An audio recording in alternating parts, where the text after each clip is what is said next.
Hello, I am Wanderer001, and this is my 3.5-year follow-up to Wealthfront.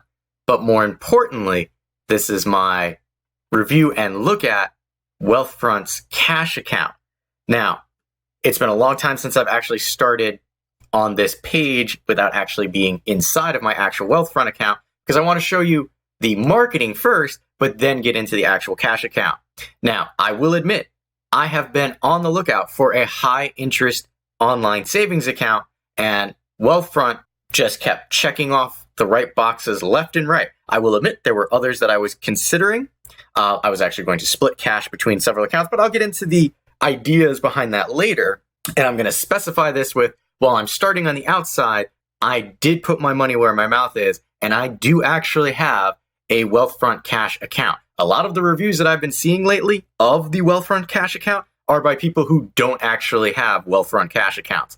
I'm going to show you returns. I'm going to talk about opening the account, how long it took, etc. So to start off, we're just starting off on the main advertising page for Wealthfront's cash account. They have a big banner thing here now saying 2.51% APY. Now, I will say, when it first launched, it had 2.24%, and then in April, they increased it to 2.29%, and then just jumped above everybody else with this 2.51%, giving it currently the highest interest with the minimum amount of money that you can have. That's the big thing. There are other online accounts out there that will pay you more, but you have to have more money in. $5,000, $10,000. Wealthfront's cash account, you can start with as low as $1. So here you go, just kind of bringing you through the marketing here. And here it's showing you cash account that works as hard as you do. So it's giving you, here's the industry standard. So that's going to be your brick and mortar banks and then what they're offering. And we're just going to pop into the learn more area. Just so you can see, it is FDIC insured, covering up to $1 million. Now, they do that by splitting your money amongst 4 partner banks. So Wealthfront actually acts as kind of like a pass-through. You send them money, they send your money out to one of these 4 participating banks.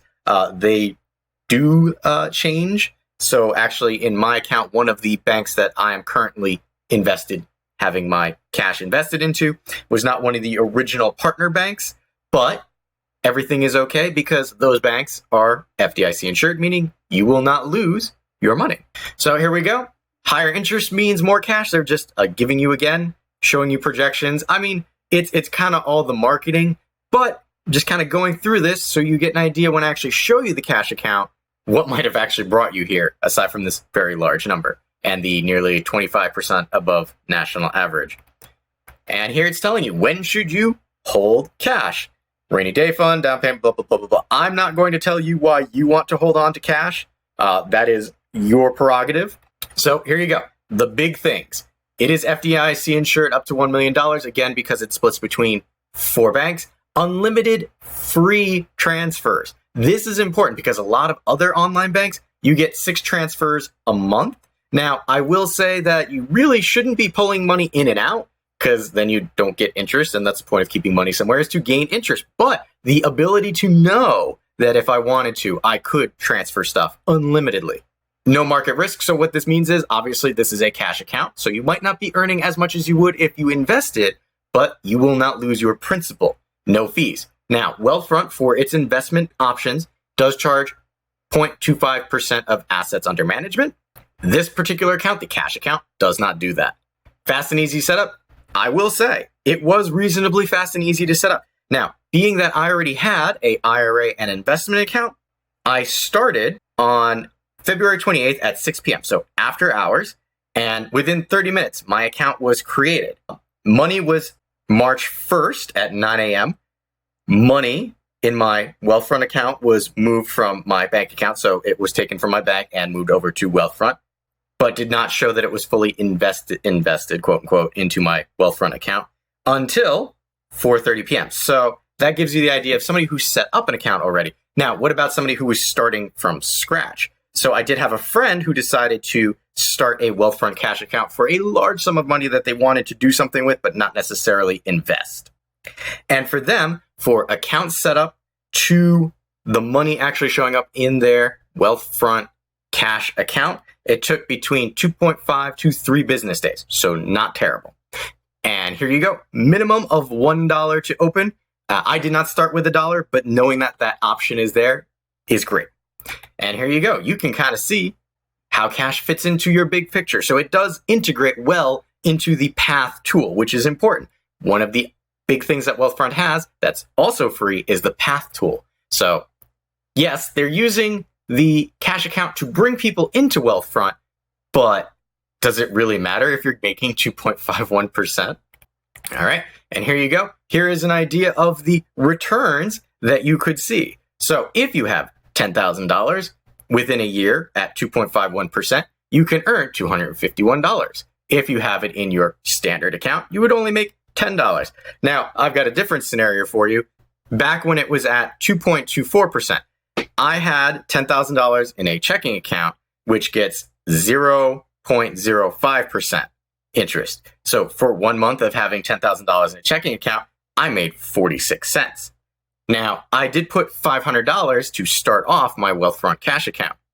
And at that 2.24% for 1 month, I made 95 cents. Now, I know that sounds like small amounts, but think about it. $10,000 got me 46 cents. $500 got me 95 cents. And that was at the lower interest rate. All right, so here inside of my Wealthfront account, the actual Wealthfront Cash area is at the bottom with other cash accounts. Now, I'm not going to show you that because, at least rolling down to it, because there's a lot of blurring that I would have to do, and I really don't want to have to do that. So what I'm going to do is scroll down to it and then show you what it looks like from the inside.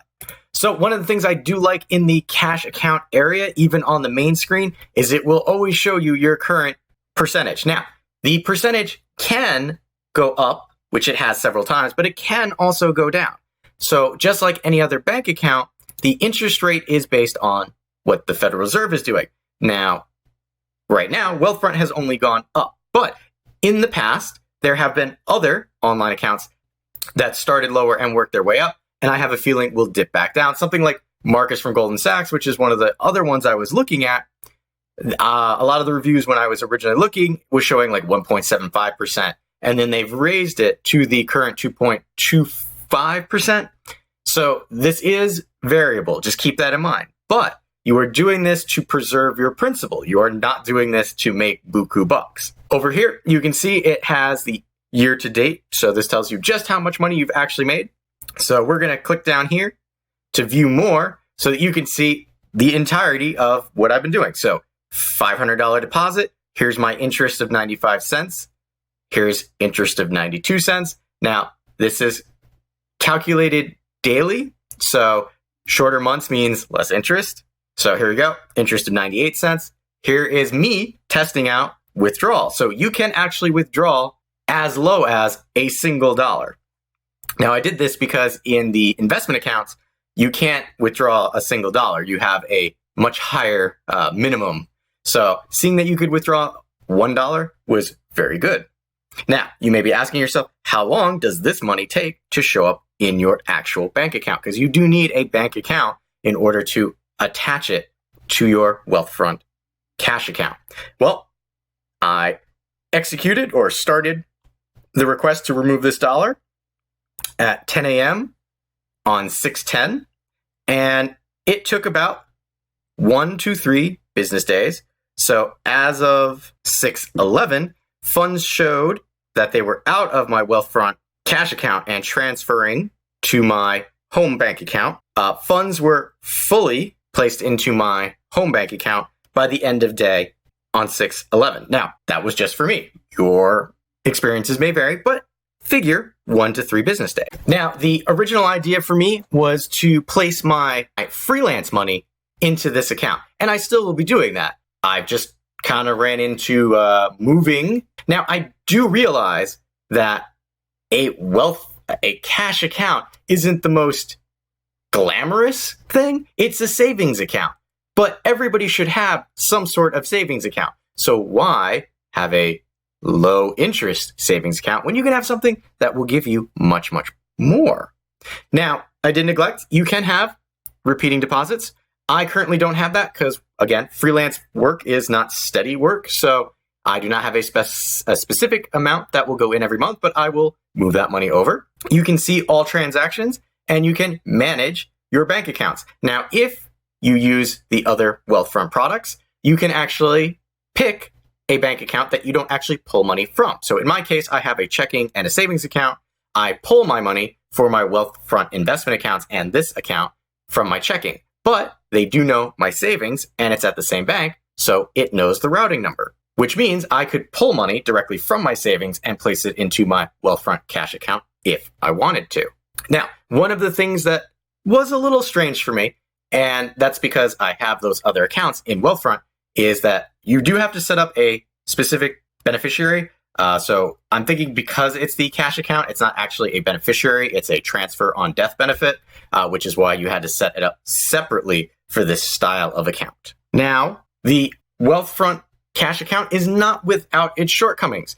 Because it's a fintech, it is constantly growing and evolving. And a lot of those other reviews that I saw, again, people who don't actually have accounts, and some of the things that they're quibbing about, Wealthfront is obviously considered doing. So let me quickly run through what Wealthfront, in no particular order and in their own words, is considering for the future, including debit cards, ATM access, direct deposit, bill pay, checks, mobile checking, deposits. A lot of that are things that your standard brick and mortar bank can do. Again, fintech, it's growing.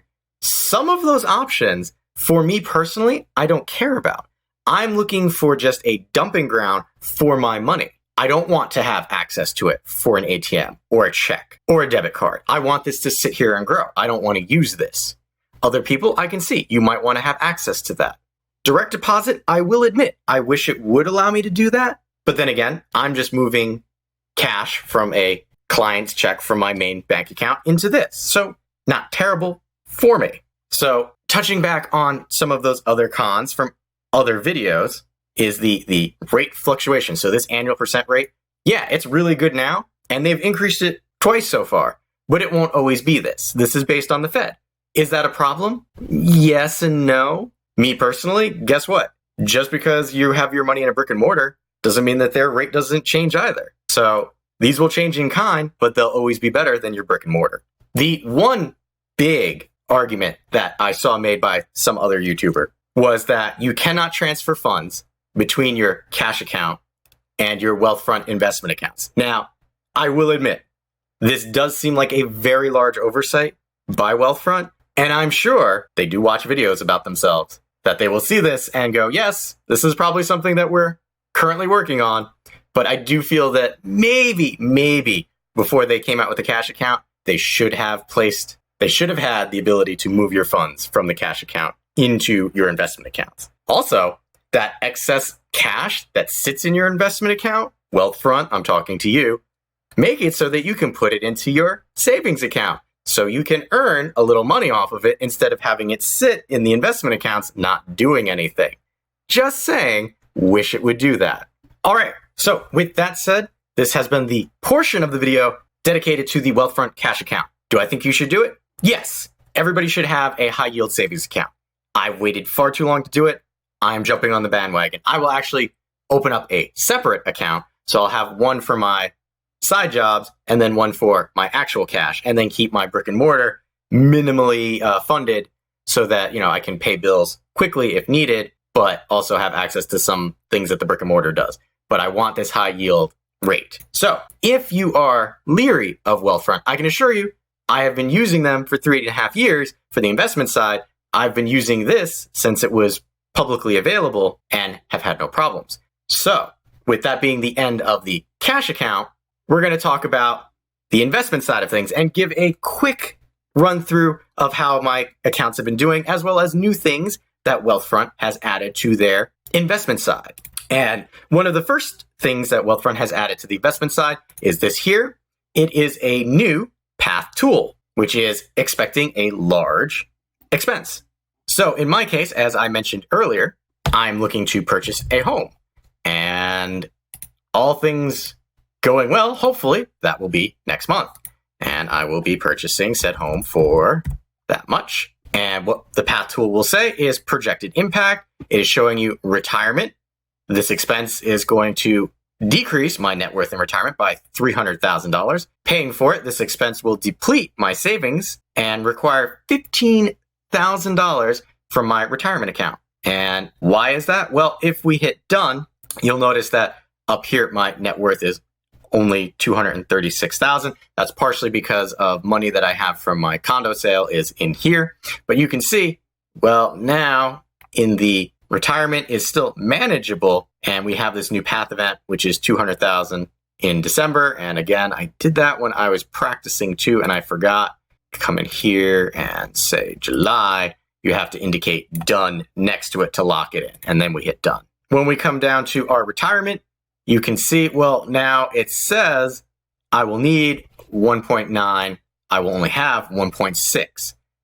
But we can come in here and edit because I'm not actually spending $200,000 up front. I am only doing a down payment of $50,000. So doing that, you can see here's my event. It doesn't change my pathway tool all that much, and I am still comfortable for retirement, which is great. Now we're just going to delete this one out of here. We're going to say delete, and then the path tool corrects itself. I do like the path tool, and I'm happy that they made it available to everybody for free. The other change, which is a little harder to actually see, is with investment accounts. With investment accounts now, to borrow against your own money, they have lowered the amount that you actually need to have inside of your investment account to $25,000 as opposed to what it was previously. Still not there yet. Again, taking donations. If anybody wants to see how that tool works, but them lowering the threshold to entry, I do appreciate. So let's talk about returns. And I'm going to start with the investment account down here. So looking at 2019, you can see it has been a slightly turbulent year. You can see just in 2019, I have tax loss harvested $57.18. But we're going to check our all-time and then talk about returns. So last time we talked, our money-weighted return, because 2018 was really bad, was 3.8%. You can see currently we are sitting at 17.62%. So good on it. It's gone up. And if we change that to our time-weighted, previously it was 13.74%, and we are currently sitting at 21.75%. So this has gone up quite a bit, thankfully. Again, I did hit a point right here back in 2018 where the investment account, like back in December, was below my actual money contributed. Coming back, and we come down to our IRA account, you can see our contribution limits, our contribution max, and current contribution for the year. So money weighted last year, granted total time, not just for last year, but the last time we did this, we were looking at 17.83. You can see we are currently at 36.82. And changing that to our time weighted, we were at 31.08, and now we are at 43.76. Now, I will say that these returns are based on the time that I have been using Wealthfront. My Roth IRA is set for a risk tolerance of 6.5, and my investment account is set for 7.0. Keep in mind, because you're using index funds, this is for the long haul. This isn't meant to get in and out of the market. There are other options for that if you're looking to do something like that, or if you're looking to invest in individual stocks. Wealthfront might not be the right choice for you, but they do have something like M1 Finance, which is something I put my wife into. I like the hands-off approach that Wealthfront offers. So here's the thing, and this is where you can either check out or listen to the little sales pitch at the end. For the Wealthfront Cash account, there are no fees, but for the investment side, there are. But there's nothing saying that you might not want to transfer after you get yourself a safety net set up with the cash account into an investment account. So if you're looking to have some of your assets managed for free, meaning $5,000 managed for free, there will be a referral link in the description area below. And $5,000 managed for free is pretty good, especially after you get that safety net and you're looking to kind of start to increase your wealth. So I have been Wanderer 001. This has been a look at the 1, Wealthfront Cash account, and 2, investment account and IRA after 3.5 years of usage. If you have any questions or comments, please leave them in the area below. And as always, thanks for watching.